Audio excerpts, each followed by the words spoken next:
Action. What's happening, family? How y'all doing? I'm one of your hosts of Let Us Tell It. The other host is Gooseberry. I am Marcus Tanksley, a.k.a. Tank, a.k.a. That Heifer, a.k.a. he always think he know what he talking about. And I'm Greg Gooseby, a.k.a. Goose. Gooby. Yeah. Anyway, y'all, this is a podcast that we starting, as you can see. It's called Let Us Tell It. So basically this is evolving around all the myths, all the things that people talk about what a real man is, what a real man should do, man this, man that. And it's like all these things, society puts all this stuff out, but why don't you let men tell you what we do? Let us tell it. Don't let everybody else tell you. Yes. Let us write our own book, our own story. Yes. So that's what this is about. I don't know, the reason we came up with this, me and Goose was talking one day, and we was like, we wanted to do a podcast, but we wanted to be something impactful and something that we could both speak to. Yep. And that's something you don't see a lot of podcasts like this, do you? Nah. And then the podcast we do see similar to this. Hold on, you got to move that to like right here. Yeah. In front of you. Really? Yeah. I'm new to this, man. Come on. Here we go. Get this in here. But that's what you gonna get because we ain't perfect at this. We learning this as we go. Nah. Okay, so basically, the other podcasts that we see, you have athletes, rappers, millionaire rich type of guys talking just crazy about how to be a man and how they treat certain people, specifically females. But you all are getting some straight from blue collar, hard working men. Yeah, we got calloused on our hands. Yeah, I scratch you up with my callus. You see, sandpaper. But we're gonna tell you all our perspective, let you all know how we feel about the story behind being a man, the story that everybody else puts on us as men, So and not just what's crazy about that whole thing is the negative is always the loudest. Oh yeah, you know what I'm saying? It could, even if it was 20 positive podcasts. Not to say that it's not. I don't be watching podcasts like it. Honestly, I barely watch the ones I'm on, and it's if it was 20 podcasts like this of, hyping up black men, which there probably is, but the negative ones be the ones that get all the attention, which is sad. Well, that's how life is. It really is. I say this all the time. I said it on our podcast, Angel, when it was a show that she got hired for, and she posted on it, I got hired for this show. And I don't know the exact number, but let's say it got 5,000 likes out of all of her subscribers. She got 200 some thousand subscribers, 5,000 likes. When they recast it, and basically when they recast, they bring in new actors, so they let her go. So it was on our channel, our YouTube channel. Yeah. I got hired. That was the title of the video. It got about 5,000 views, blah blah blah.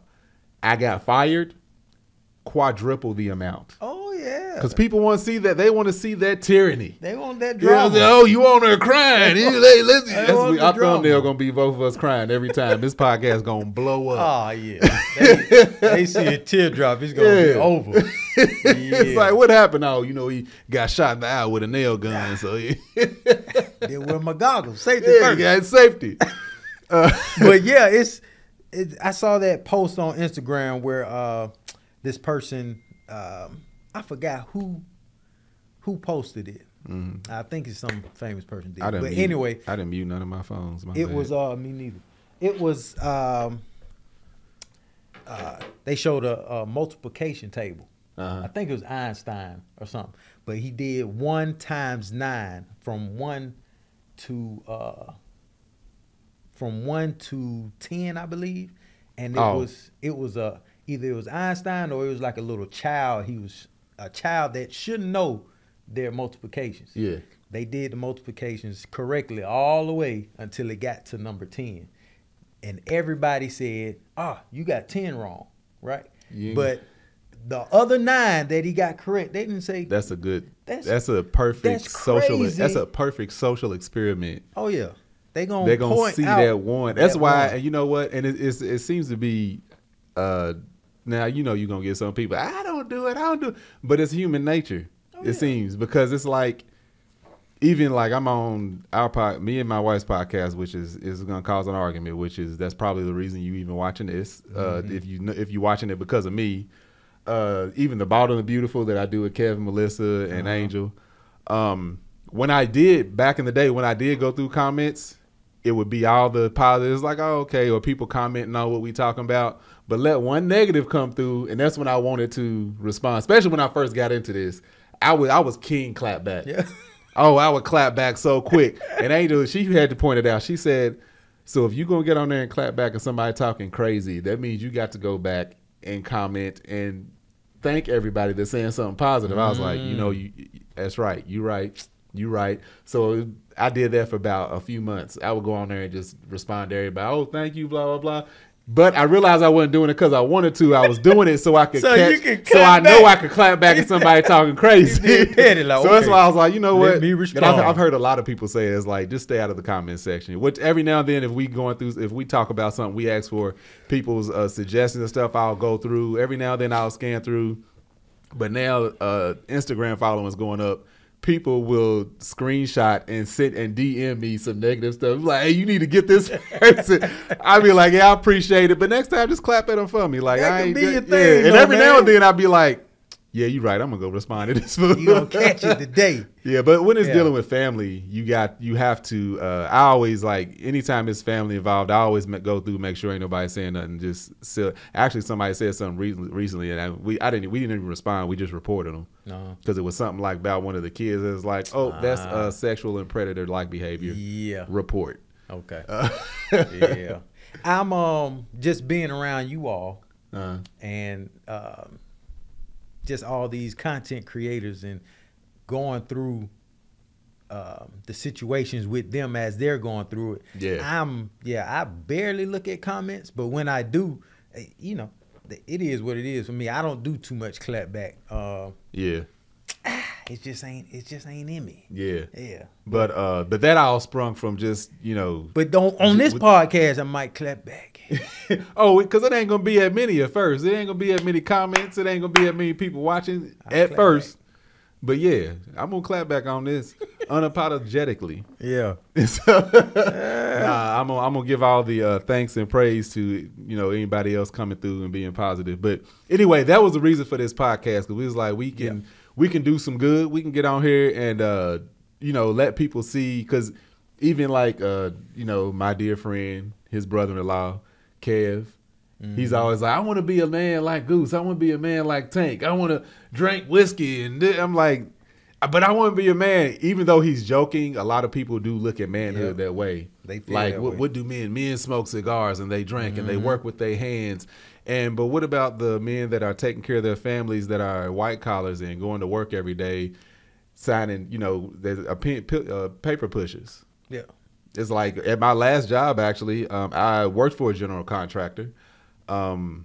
However, probably 70% of my job was in the office, sitting at the computer, going through files, going through papers, because I basically, elevated to a point of where I wasn't, going hands on no more. I still had that knowledge because that's where I came from. I was an electrician, and then a engineer. Mechanical engineer, so I knew I had the know-how, but I didn't want to continue to do that because it just wasn't in me. So I was like, once I started elevating up, that's when I started. But it didn't make me any less of a man because I'm sitting behind a computer. True. Not, walking around with bruised. I did have bruised up knuckles. That's from working on my car, but not, But you was probably making more money at the behind the desk than absolutely. Doing the manly work. The less work you do, the more money you seem to make. I don't understand why that is, but that's why it is. We talk about it all the time. Tradesmen, they should be getting paid six figures. All of them. I mean, easily. No, that's another topic. There are a lot of trades, a whole lot of trades that are making six figures. Yeah.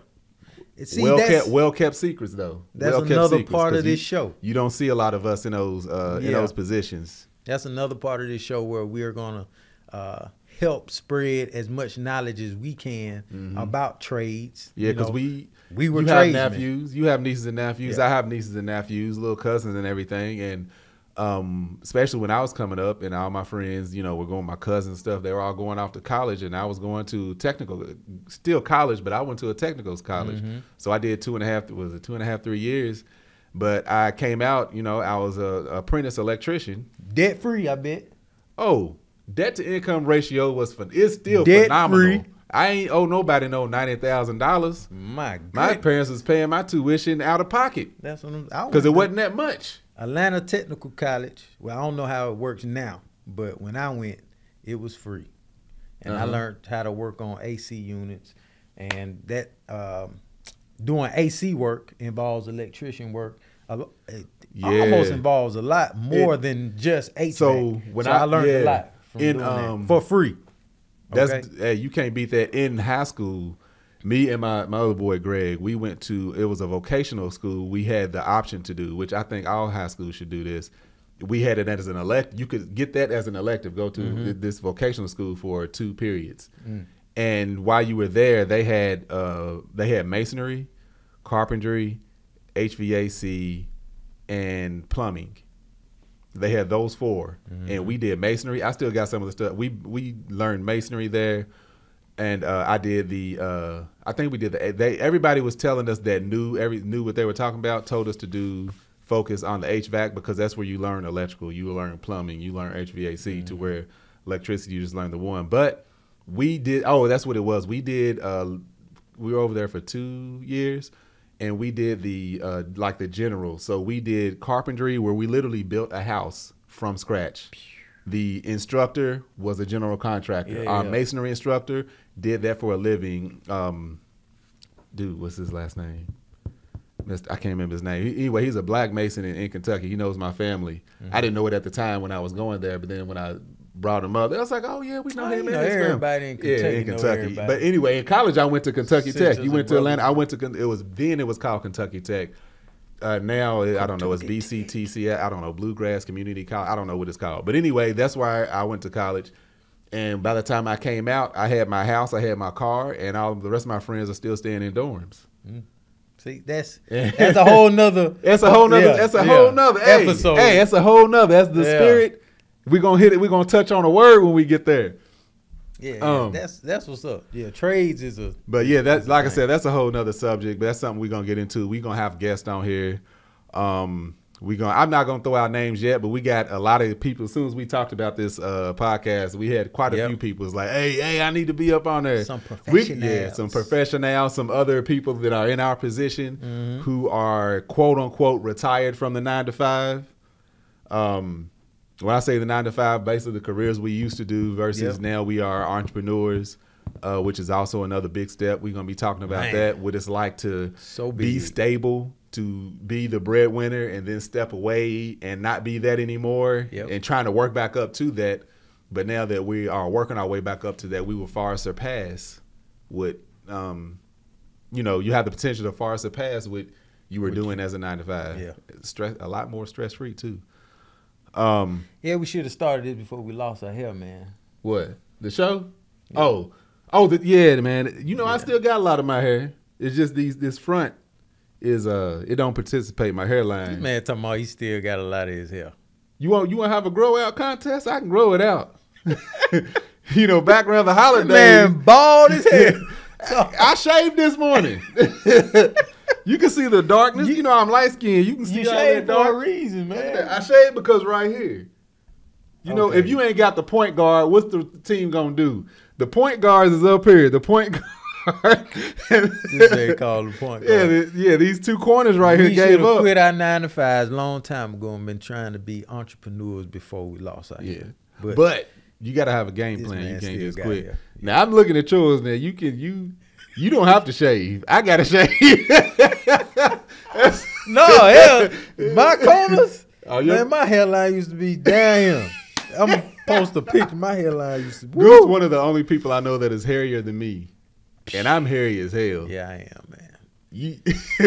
Goose got hair on his palms. Yeah, man. One of the few people I don't think I've met very many people hairier than me, but I know I'm hairy. But anyway, all over, balls and all. Booty cheeks in there like booty hair. Hey, Mel gonna be like, hey, you better clean shave it. Relationships, health, family. We gonna be hitting on it all. Even like pop culture, current events. We gonna give our take on it versus what is in the mainstream. On the ones that make sense. Yeah, look, y'all. Look, listen. Crazy. Our wives already told us we will never, or it's gonna be a while before we go live with even Patreon. And Patreon, you know, we like to involve on Patreon. They help us come up with the name. Brianna, shout out to her, Brianna Kruger. That's why it's called Let Us Tell It. Let Us Tell It. Mm-hmm. Before, because we had another name, and I don't know, it lost steam with me. Yeah, I'm glad we found this one. No, that was God. Brianna, right that's her name? Yeah, Brianna. I'm glad she suggested this. Absolutely. It makes sense. Yeah, but rolls off the tongue. Let us tell it. Yeah, but as soon as we get a little more polished, we're going to do these live with Patreon. Y'all going to see it. But in order to keep us on and not get canceled or offend anybody, we're going to do this, and we're going to be able to edit out what is true. Because I know y'all be wanting the unedited version of me, but you don't.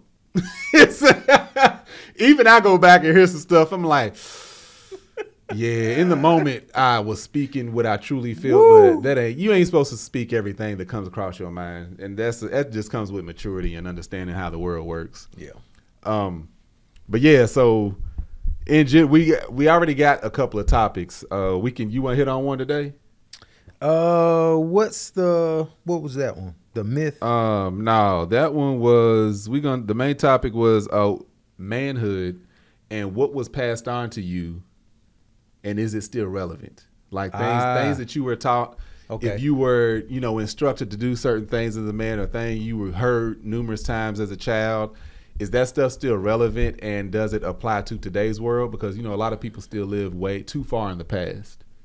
Oh yeah, we can talk on that. So how I was raised definitely is still not haunting me, but it's still relevant. Relevant. Yeah, relevant to my life right now. And my wife and my children have to pull me back most of the time because it rubs off on them. That's when it really hits the fan, and that's when I really care about. Was it not as was it more negative than what you want to be, or? Yeah, it's way more negative. Oh, so let's get into it. Let me tell it. Let him tell it. Yeah. So my father was really blunt, and I don't care. Whatever. However you feel, it doesn't matter because I'm paying the bills. Yeah. So if somebody hurt your feelings, I suck it up, or you lose in a game or something. Even like I was really competitive. If I lost, I cried. Man, you better stop crying. Don't this, that, and another. I was never allowed to really show emotion. Yeah. Yeah. So because men ain't supposed to show emotion, right? That's true. Men ain't supposed to show emotion. I'm being sarcastic right now, but that's how a lot of people still are. That's how a lot of people was raised. That's how they showed a lot less emotion, or now men show a lot more emotion than their father. Mm-hmm. They show even more emotion than their grandfather, and goes way back to where back then men was, there were cinder blocks, no emotion, no nothing. They were just there. So basically, now with my wife and my children, when they say, "Oh, you hurt my feelings," I'm just like, I got other things to worry about. These bills or this and that, and because I said something the wrong way, that's carried on in my life now. But now I kind of I think before I respond, and I'm like, you know what? Hold up. Let me not do that. Man. Because you know what it did to you. Yes. True story. And this made me cry. What? Yes. Goose, a man's man, you crying? I was like. Men don't cry. I was like. You ain't supposed to cry. You a man. Man, sit your nuts over there on the table right there. You don't deserve to have testiculars. I was surprised. I was like, I told him, I was like, man, I think I'm about to cry. Am I about to cry? Hold up. What is this feeling? What's What's coming happening? Over me right now? Oh, something's wrong, babe. I got a discharge coming from my eyes. I really don't. When people meet me, I have this nonchalant persona about myself. I really That's why we clicked, because we was both like, what's up? Hey, what's going on? Oh, yeah. All right, nice to meet you. We went on about our business. Yeah. We was at McKinley's birthday party. That's simple. Playing with bubbles. Yeah. Playing with bubbles. But I'm the party pooper. So even in the house, my wife and the baby, somebody... Angel called and wanted to go get some drinks. And I was like, man. Oh, this was recently? I'm telling you. You cried recently? Recently. Man, give me your beard. Set it right here on the Hey, we're going to name this too. That's why my beard is flourishing, because I water it a lot.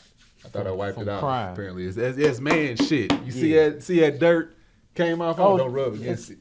What is it? Little rust. Got that cold. Little shipping dust aside. But, little shipping dust. They consider me like the party pooper, never wanted to do nothing. And growing up, that's how my pops was. My mama always wanted to go out and do stuff. I ain't worried about it. He want to sit in the house. So I was talking to my wife. I was like, I don't want to be the party. I just didn't want to go. Why y'all always calling me? And this emotion started coming up. And I'm like, I don't want to be the party pooper. I don't want to be like my, and it just came. Because you ignore, you are numb to those feelings. You're not really paying attention to it. So then when it's finally called out, and it's like, but wait, that's how y'all see me? Yep. Like, hold on, that's not. But I just didn't feel like, and it came, and I was like, well, damn, this is crazy. Out of all the reasons to cry, I'm crying because I'm worried about them. Yeah, you cut your arm off last year and just sewed it back on. You ain't even cried. I didn't. But that right there, they said you were party pooper, and it broke you down. It broke me down. And it felt good, though. Afterwards, I'm like, there we go. And now my wife knows this man is vulnerable. He is emotional, and he is thinking, he does take my feelings into consideration. And their feelings are a concern of mine. You know what I'm saying? So, not saying, man, you have to cry to make stuff feel real. But if that emotion comes on, don't suppress it. Don't suppress it. Because I suppress it all the time. But at that moment, man, that thing, I was like, that ain't too bad, bro. Yeah. So that's and what's crazy is and that's I hate when people take things out of context. I did I did a thing with Black Love last year, and we were sitting there talking, and people caught a snippet of what I said. Yeah. And I basically said, when men say they don't know, they truly don't know. And the context I was coming from is like men in relationships that have been in relationships, that are married, that are dedicated to their family. Their family's their priority, not dating, not all this other crap, not a bunch of dudes sleeping around. Yep. But if he's emotionally available to his wife and he is honestly open with her, and if she says, what's wrong, what's this, what's that, and he responds with, I don't know, he truly does not know, because men are not born. They're not. I ain't gonna say that born, but most men are not raised to be emotionally intelligent and to show their feelings.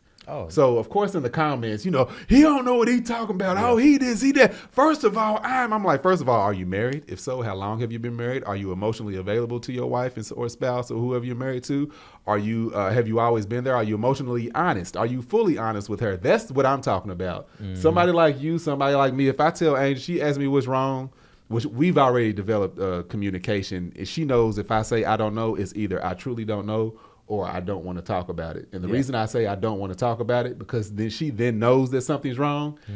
Even though she says she will respect my decision that I talk about it, she gonna talk about it. So she already knows. But if I honestly say I don't know, I don't know. Yeah. Simple as that. And that's why I was like, that's why y'all need counseling. You go to a therapist, go with marriage counseling, all that, so y'all can understand each other, so men can open up, because they're not born to do that. Of course, you had all the ignorant ass men on there trying to get some type of, notoriety. Well, you can speak for yourself. No, men ain't stupid. I ain't dumb. I know. Shut up, man. I wasn't talking to you. Just go sit down somewhere. I didn't say all men. I said most men. Generally, men are not raised to be emotionally intelligent. They don't, and ignore those feelings or they don't recognize those feelings. So they get our age, and it's just like now we're in a new age to where you need to be emotionally there because you know what it did to you as a child. I know what it did to me as a child to have somebody there that doesn't really open up like that. So it's just like I grew up the same way. I became a man the same way because that's the example I have. So then when those feelings do come, it's like I don't know how to deal with them, or if something's bothering me, it's just like, man, I'm feeling some kind of way, but I don't even know what it is. I truly don't know. You know what I'm saying? The main issue, I don't think it might not be an issue, but the main thing that's happening is, shout out to all the women. Women are being more, they're transforming and being more vocal about their feelings. Absolutely. So once that happens, that triggers the man like, oh, you're not happy. What? Yes. This, that. Yeah. And now the man is like, well, for me, my wife, hey, we need to have better conversation, or I need to know how you're truly feeling. And, I'm thinking like, oh, everything's 100 over here. We good. But in reality, you good, you smiling. I'm good, I'm smiling, we good. But in reality, they're not as happy as the man would think they are. Right. They want a deeper emotional connection. So now it's a whole 180 for a man. Dang, so now I have to open up. But I've never opened up. Right. I started dating you. I wasn't open to my emotions like that. I got married to you. I wasn't open to my emotions like that. I had my kids. Right. I ain't been we've been together so long, and now all of a sudden, but I mean, but it ain't like y'all have had a rocky marriage. Everything's been good. No, but other than that part, but yeah. So now the women, my wife, will want a stronger emotional connection to their man. I want you to be more vulnerable, especially when certain situations come up. They want to see that they can be vulnerable to you as well. So I think with the growth of women, it's changing the growth of men as well. Because I wouldn't be thinking I need to be connected to myself emotionally, or I need to show all this vulnerability just because. It's because my wife and my children are like, hey, we need change because you're aggressive. Yeah. You know what I'm saying? And something else that's different and that's is molding us. Your father had 3 sons. Yep. You have 2 daughters. I have 2 daughters. That's a completely different dynamic. Different. As much as people say, oh, it shouldn't be, but it is. Yeah. Completely different dynamic. And it's like you said, with that was interesting that you said that as women, because women are getting more vocal about being open, and therefore that's changing the way men are reacting. Now, like I said, you got these examples. The example that he had, even the example that I had, I didn't witness my father opening up to my mom like that. Not to say that he did. I doubt that he did, just from the man that I grew up with. But I didn't like the examples of manhood that my dad gave to me were never geared toward being a man, being this, you got to make sure you man up. No, he always taught me to respect women, to respect people as they give respect. Yeah. He also taught, because I found out later on in life, like my daddy was in them streets when he was younger.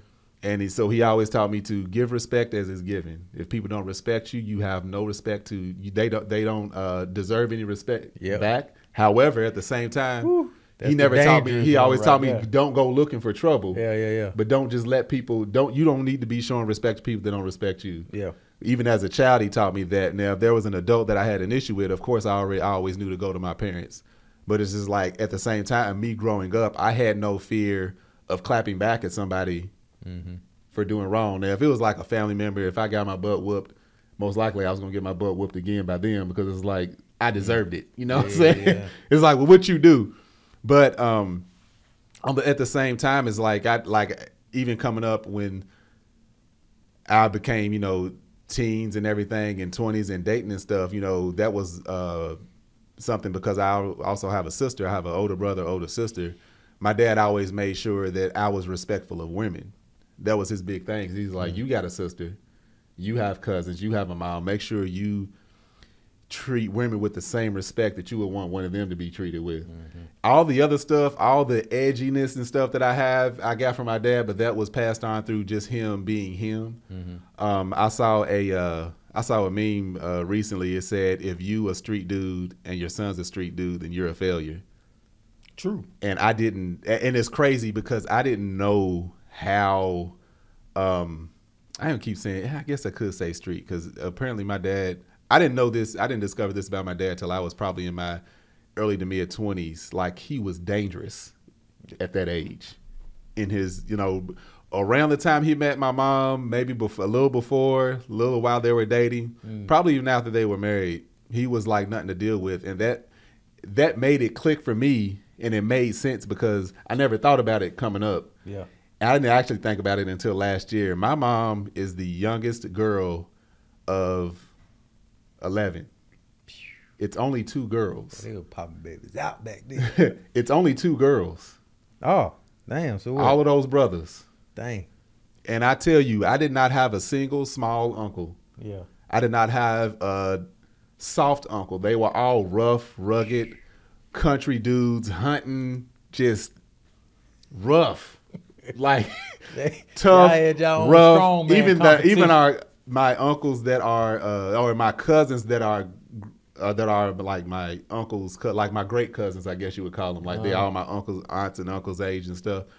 The older, they're all rough. Just I'm talking Country about boys, stories of man. people fighting, getting shot, continuing to fight, like just rough. And I'm like, my daddy was able to pull my mama.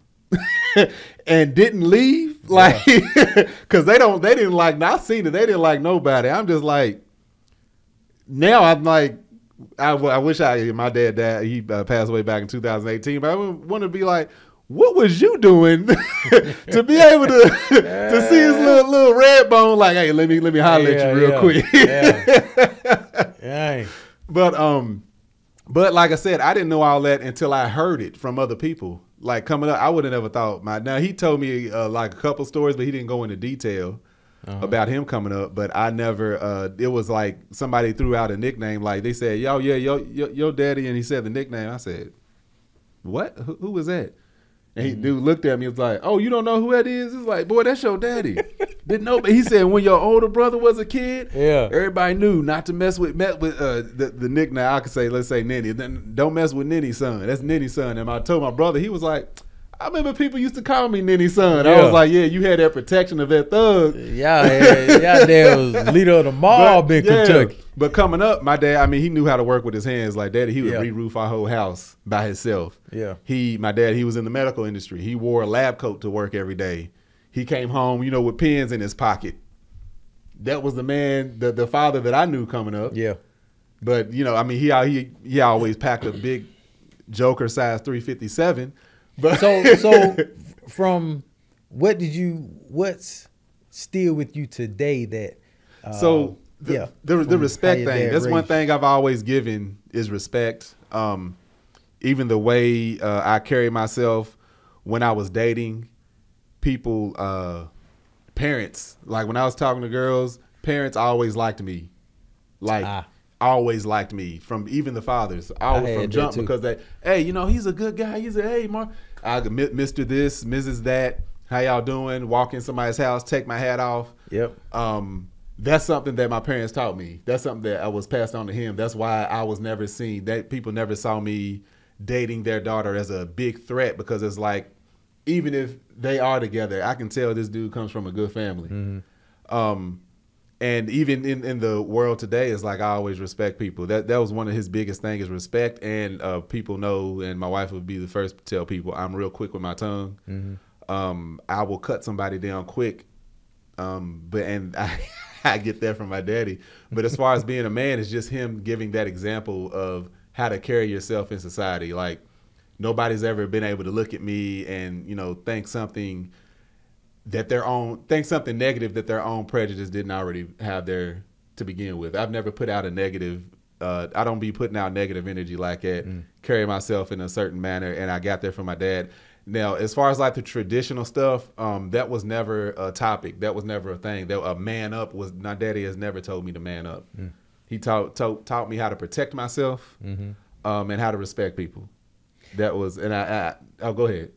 No, I was about to say same here for me. My dad never said man up, but he never specifically said man up, but he's always basically like get over it. Now, my question to you is, was there anything that any way that your dad raised you that lingers today that you wish that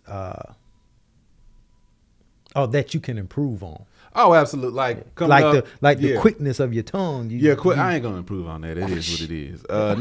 No. So the way I father. Okay. Like coming up, my dad, he was strict.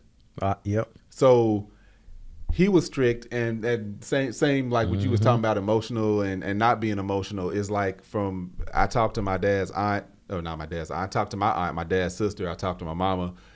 My granddad, my dad's father was even more strict than him and me. And I could only imagine what his dad was like. Yeah. So it's like the things got lighter because his dad probably went through some things that he didn't want my dad to go through. My dad probably went through some things that he didn't want me to go through. So it gets lighter and lighter, and we get more emotionally intelligent and more involved in our lives. Like I remember my dad taking us bike riding. I can guarantee you, my dad's dad probably never threw a ball with him or anything. Yeah. Because it was a different time. As black men, it was a different society.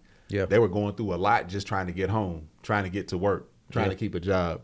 But as far as hold on, what would you ask me? What improve on? Yeah, what could you improve on? So me being strict, I know I'm definitely not as strict, and I've noticed, just with the experience of having kids, I've always tried to be as light as I could, even though I've failed sometimes. Yeah. However, I mean, we got some hard-headed boys too, a little bit. They're not bad, but they just don't be listening or paying attention. So that patience be running thin sometimes with me. But I'm not every day, but often I tell myself, make sure I'm not being too hard on them. Yeah. And like now that my oldest son is a little older, I've actually had to sit down with him and was like, look, I know I may come off a little hard on you sometimes, but I don't want you to make unnecessary mistakes or make mistakes that I made in the past. And when you're not getting it, forgive me, but I don't know how to always get that across to you. Yeah. You know what I'm saying? It was a conversation that broke me down, having that conversation with him. When I said it, like a tear dropped from his eyes, and the tear dropped. I was like, "Come here, man." I just needed to I never seen my dad cry coming up outside of a funeral. Yeah. But letting him know that, hey, you doing stuff for the first time still. When you get my age, you gonna still be doing stuff for the first time. I'm doing stuff for the first time. I have a 12-year-old for the first time. Yeah. Every age that you turn is my first time experiencing that age as a child that's mine. Yeah. So I know he appreciated that conversations, and he now, we didn't have it when he was that age, but he now knows, and I now know how to approach things and to make sure I'm aware of how I'm approaching them. And if he feels a certain way, he knows he can open up to me about, hey, well, I did this because of that. He can open up to me. Me and my dad never had an open up conversation outside of, hey, you having sex. You know what I'm saying? You mess with them. Hey, now don't come home with no kid. You know what I'm saying? Probalastics. Yeah. I done bashed my pops. The way his dad raised him and the points he made, that was the same way my dad. Yeah. No, you didn't bash him. It was just. Yeah. I didn't say he raised. I didn't mention that he raised me good. The man raised me. Yeah. Get that out. Yeah. You didn't come off like you were bashing. Oh, okay. It was just like, hey, this is what it was, and I'm like, yeah, my dad, he was strict too. Okay. You know what I'm saying? Cool. No, definitely. But no, go on, give him the flowers. Yeah. Give that man his flowers. So everything, who I am, and everybody can vouch for this, I'm very respectful. Straight Georgia country type dude. Georgia too. Yeah. So if I don't know you, if you're my elder, I'm going to respect you, period. A woman, I'm going to respect you. Yes, ma'am, Miss Lady, this, that, and other. Everything is Goose too. Everything is cool. You know what I'm saying? The issue that I had growing up was, like Marcus was saying, now his son can open up and talk to him. I couldn't do that with my dad. If I felt some type of way, you better shut your mouth. Yeah. You know what I'm saying? Don't even speak on it if you felt some type of way. The difference is I don't know if you just couldn't, but me, I didn't even know that was a thing. Nah, I like the Cosby Show without him getting mad. Okay, see, with me, the Cosby Show, and I don't know, it might be just on the same level, like Cosby Show and Theo and Family Matters, Eddie. No, it was never like that. That was like a fictional, like you know. At the end, they close out. Yeah. But Dad, I felt like this, and he's like, "Son, no, you can always come to me." I was like, that stuff really be happening. We never had them type of conversation. Nah, never had. And that, you know, that, like I said, that be stemming from you know, with the way they was raised. Yep, because my dad was raised, his dad, in the country, you know, liquor and running in and out, you know, the house or whatever, doing whatever he wanted to do, you know. So, he wasn't emotionally open with his pops. His pops wasn't emotionally open with him. Yeah. I mean, again, it was a different, like, now we have technology. We have all of these things. We have, like you said, women getting more emotionally available and intelligent and being able to be more bold to open up. Hold that point. So what other, like, what's things that you've seen, and we'll just touch on this real quick. Have you seen examples of people like around your age or even older or younger, bad examples that you feel, or at least you feel are bad examples of passing on what it is to be a man to their children, or anybody? It doesn't even have to be their children. You see it a lot in youth sports with boys. Yeah. The coaches, the way the coaches talk to the boys, particularly football. Football. People think it's like, man, I know it's a rough sport. It'd be brutal, like I've played, but it's like, especially at younger ages, it's like, now these kids, come on now. So I've at the parks these stands are struggling. At the parks I grew up at, man, the coaches till today, the coaches are just like, I mean, it's needed, but then it's not needed. You know what I'm saying? There's tact, not just yelling and cussing. Man, hitting them, snatching them up. You know what I'm saying? It's not a good trait, because they're going to take that to situations outside of the sport. Yeah, because they don't know any better. They don't, and that's another thing that's with me now, is like respect. Oh, you gonna respect me? You know what I'm saying? So, like coaches, like my father, you respect. If you gonna respect, you know, that goes into somebody looking at you the wrong way, or saying something to you the wrong way and disrespecting you. And you blowing because you're not getting the other side of that. Yeah. Like, now this is the way you acting this. You need to respect me and listen to me on this. But over here, you know what I'm saying? It's almost like you see it all the time, and this is completely off topic and different. But like I'm into dogs. Like, I like dogs. And one of the dogs is a Dogo Argentino, or it's like the white, it's like a white, what is that? Artenian Mastiff. So it's the dog, they call it a Dogo. It's a white dog. They use them for boar hunting, wild boar. Oh, damn, it's the dogs with like, they always got on the big thick collars to keep the boars and stuff from like biting their necks. Okay. But you have those dogs that like do wild boar hunting, and even like the boarable, like the African, South African Mastiff. You got these dogs that will go out and hunt wild game and take down some like massive, powerful wild animals, but they're still tame enough to bring around children and gentle enough to be with their children at home. Yes. And it's like they know the difference to where even us as humans, as advanced as we are, teaching somebody the wrong thing in the wrong situation and them not knowing you can't carry it over because they're not taught that. You know, coaches do all that yelling, pushing. It's like, you know what, you did good today. Yep. I know I was hard on you, but I want you. They don't have those talks. Nope. Go hit the showers. You know what I'm saying? That's why you be fighting all the time in high school. People somebody get you angry. All you know is aggressive reaction. I'm gonna attack you like my coach attacked me. Yeah, that's how it is. And you have some kids, you know, it don't affect like that. I'm not saying that all. Yeah, not everybody ain't the same, but it's like we talking in general. Yeah. So, like Tank was saying, if you gonna jack this boy up or girl up, whoever you're coaching, your child or whatever, you need to give them the backstory. Let them.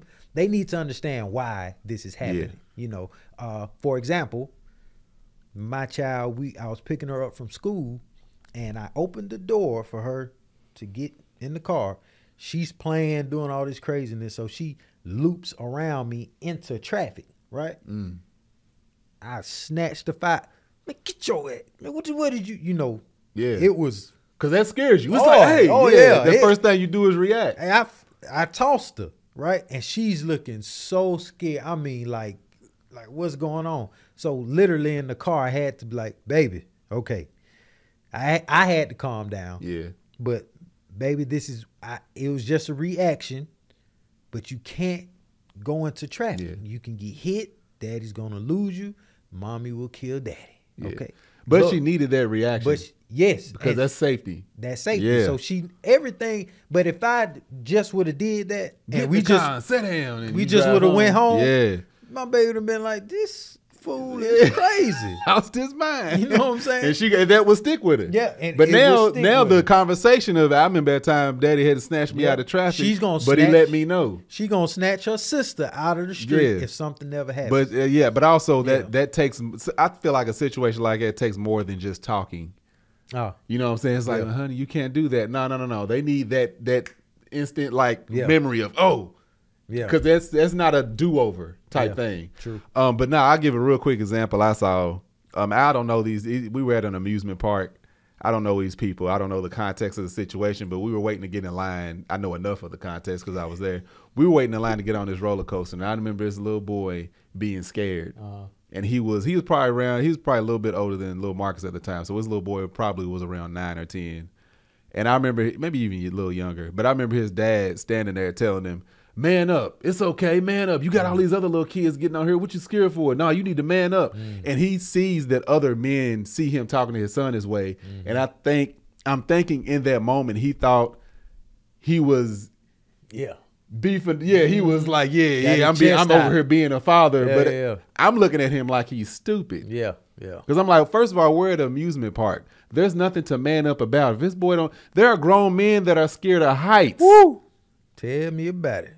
After 30 feet, I'm like, the hell with it. Oh, yeah, I am one of them. No, am I scared? No, after 30 feet, I'm like, nah. Oh, okay, yeah. I've been in 40, and 40 was 30. I'm like, I don't like roller coasters. All right, 40, I got on 40, and I'm like, nah, all of y'all. 40 feet in a straight line ain't nothing, but 40 feet up, that's different. But since you're so tall, do you get scared? Man, shut up. Let me put you on your shoulders. You can put you on my shoulders. You can find out. But that was an example. But that, like, he's not a rare specimen. You know, you get a lot of that. Man, Goose ain't professional at all. Oh my goodness! I thought no. Silent mode. But y'all, we tried to go for 45 minutes. I think we went. I don't know. Hold on. Wait. The kid you was looking at, you was done with that? Yeah. No, I'm just saying that was like a bad example. That was an example that I felt was bad. That like that's that passed on thing of you don't man up. I'm like, that's a stupid example to tell your son to man up on. Yeah. Tell him to man up in life when he's a teenager if he's done something stupid. And after you corrected it, it's like, now you need to man up in this situation. Yeah. You know, there's consequences and to everything. There's rewards and consequences all over the place.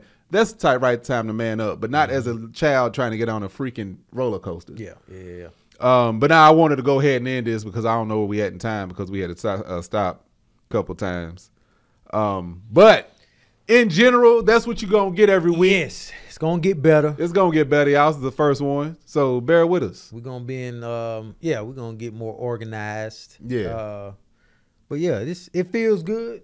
Yeah. I feel like we can talk for a minute, we can talk. Man. This is cool. I'm glad we got here. We finally got this done. But anyway, I'm Marcus Tanksley, a.k.a. Marcus Ain't on the Gram, Marcus Ain't on the Book, Tank. You can find me at those associated places, Instagram and Facebook. Goose, tell them where they can find you. You can find me at GOOLZBY on Instagram. But yeah, Greg Gooseby, a.k.a. Goose. Yeah, man, we here. Absolutely. Yeah. Y'all have a good one, fam. This is Let Us Tell It. And that's one in the books. Holla back. Catch you next time.